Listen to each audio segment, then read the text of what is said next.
อย่าลืมว่ารักสองเราคือเสียงเว้าอย่าลืมเด้อลืมเด้อเพียทิมนองเด้อจะไหลนองเด้อตามกองทองลำน้ำคำที่ดังผิวแผ่วไกลตาแล้วก็ไม่กล้านอกใจเอ่ยปากคุยกับสาวใดเหมือนเสียงผู้ไว้ว่าอย่าลืมฉันเลยโอ้เธอจ้าหรือฉันหลงมากหลงคำปากที่เธอเฉล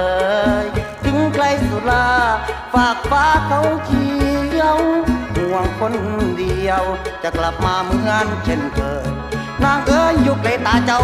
เสียงเป็นเงาตามลายบ่ห่างอยู่ดินสุดหรือฝากดวงก็น้องจงเสียใจในใจพี่ว่ามีวันลืมง่ายฟ้าดินสลายยังจำได้ไปแล้วอย่าไปรับพี่จงกลับย้อนคืนมาไปแล้วไม่ไปรับที่จะกลับย้อนคืน